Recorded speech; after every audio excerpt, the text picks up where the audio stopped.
O canal Vara História e o Encontro de Pesquisa em História da UFMG, o EFIS, tem o prazer de entrevistar nessa série Diálogos Necessários duas historiadoras, a Jéssica Gaio e Marlene de Favre. Jéssica é professora adjunta da UERJ, a Universidade Estadual do Rio de Janeiro. Ela atua na área de Teoria da História e Historiografia. Já Marlene de Favre tem formação em Ciências Sociais e em História e é professora da Universidade Estadual de Santa Catarina. Tem trabalhado com temas como a história das mulheres, relações de gênero e a Segunda Guerra Mundial. Veja agora a conversa que tivemos com ela sobre o papel do conhecimento histórico e as ciências humanas hoje em dia.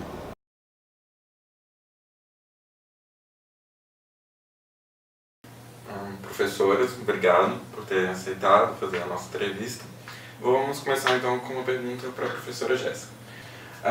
Foram vários os papéis até hoje atribuídos a nós historiadores, de formadores de cidadãos a guardiões da memória. Que papel você atribuiria a nós hoje? Olá, eu sou a professora Jéssica, professora da UERJ. Obrigada, Matheus, pela oportunidade de estar aqui. Obrigada, Vária.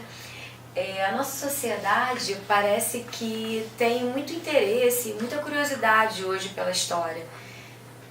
A gente pode perceber, por exemplo, na difusão de séries televisivas, novelas, filmes, revistas especializadas, livros de produção não acadêmica.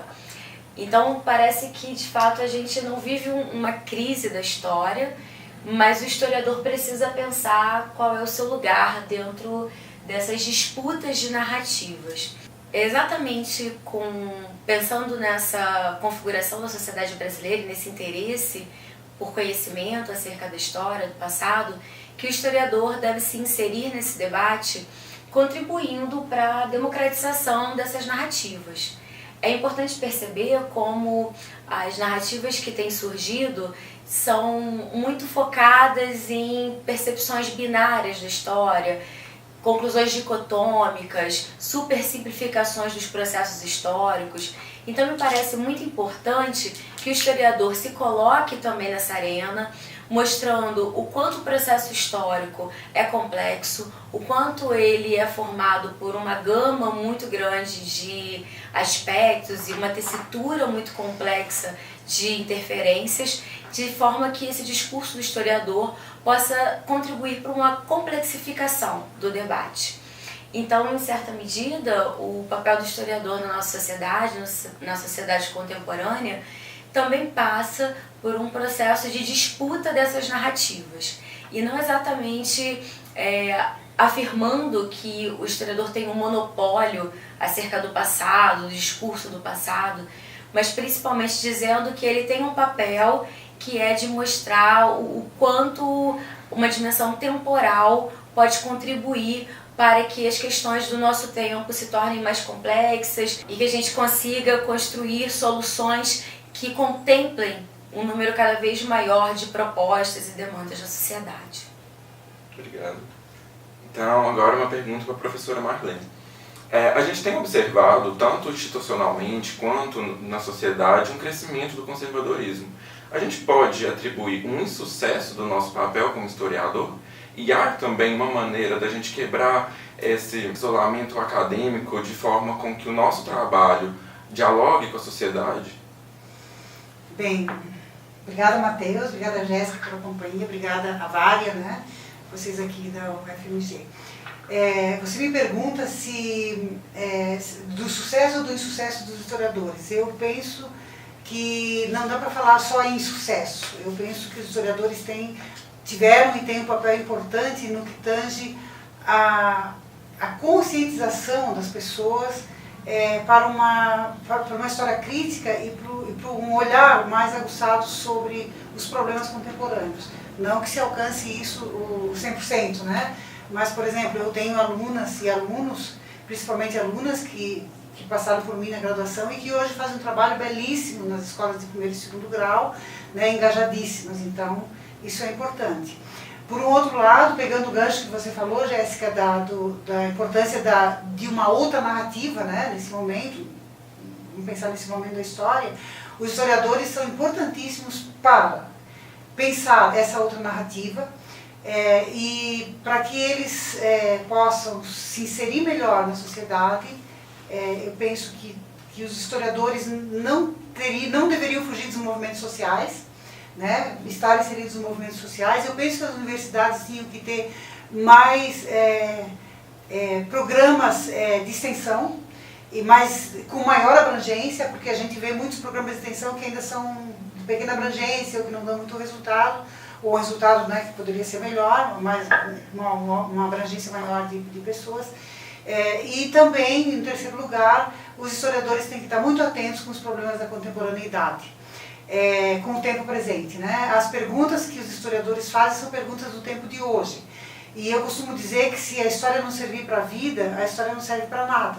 Então, se não fizermos perguntas certas e perguntas boas para o tempo presente, para os problemas contemporâneos, nós não conseguiremos, né, pensar soluções. E indo na mesma direção que você falou, Jéssica, as soluções são necessárias. E para barrar esse conservadorismo, para diminuir esse fascismo, né, que está querendo assolar a nossa sociedade hoje, o nosso país, o nosso mundo, nós temos que ter, sim, mais pessoas pensantes, críticas, e aqui os historiadores têm um papel importantíssimo, né, nesse momento histórico. Tá. Então, agora uma pergunta, né, para as duas, e aí vocês fiquem livres para responder na ordem que vocês quiserem. Então, a gente aqui aproveitando que tem a Jéssica, uma professora de teoria da história, e a Marlene, que durante sua trajetória se debruçou sobre estudos do cotidiano e estudos de gênero. Então, eu gostaria de perguntar para vocês quais são os novos desafios dos historiadores, pensando numa renovação de fontes, dos objetos, das novas abordagens.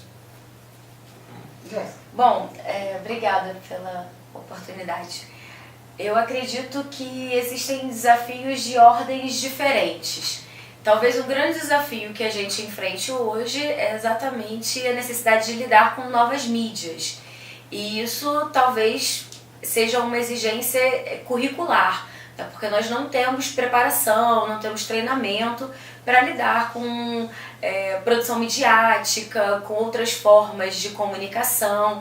Então acho importante também que o historiador comece a se interessar por essas tecnologias e essas outras formas de comunicar a sua pesquisa. Mas pensando teoricamente, eu acredito que hoje um dos nossos grandes desafios se dá no limiar da linguagem. Mas não exatamente como geralmente essa questão é tratada, sabe? Da linguagem como uma impossibilidade de acesso ao texto.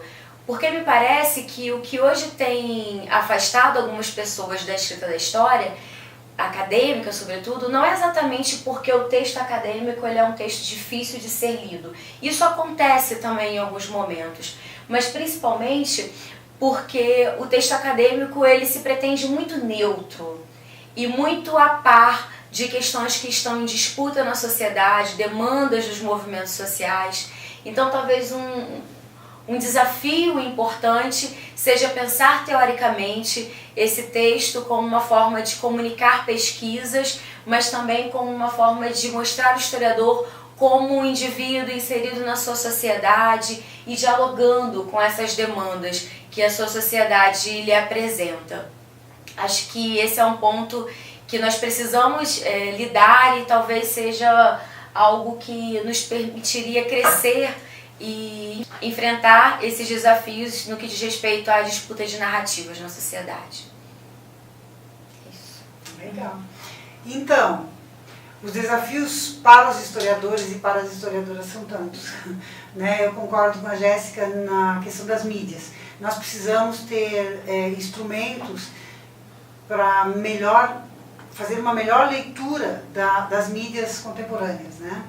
E como passar isso para os nossos alunos, né? Porque nós somos professores, nós temos, né, a sala de aula como um lugar onde se discute os conteúdos, e a leitura das novas mídias é muito importante, até porque ela está dominando o mundo, né?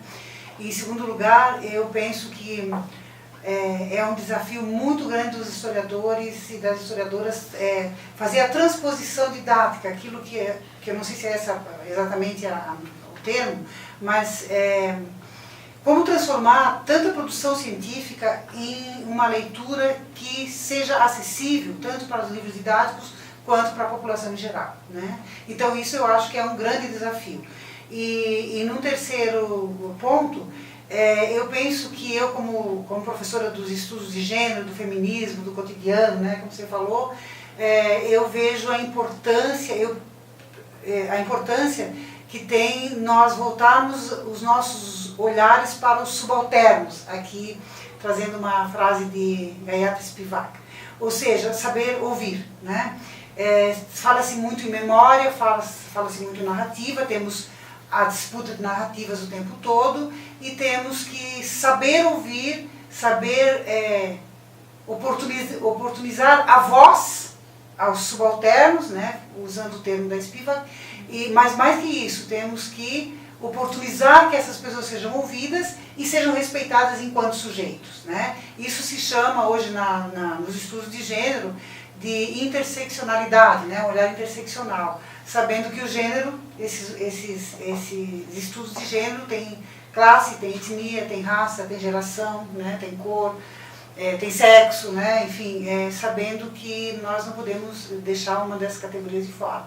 Então, eu penso que são desafios bastante importantes e vejo, sim, a história como um lugar de produção de um conhecimento, mas de um conhecimento que ajude a uma transformação crítica, que leve a uma consciência crítica, né? A uma participação crítica e, ouso dizer, uma participação política. Porque o que nós precisamos hoje, ainda precisamos muito, de mais participação política.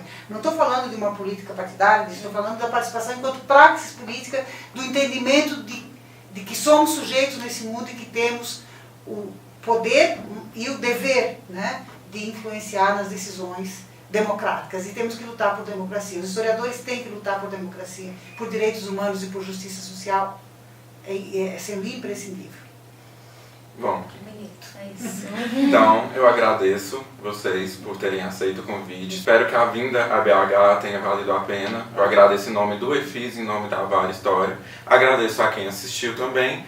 Espero que vocês assistam também os próximos vídeos da nossa série. E também acompanhem a gente pelo Facebook e pelo Twitter. Obrigado.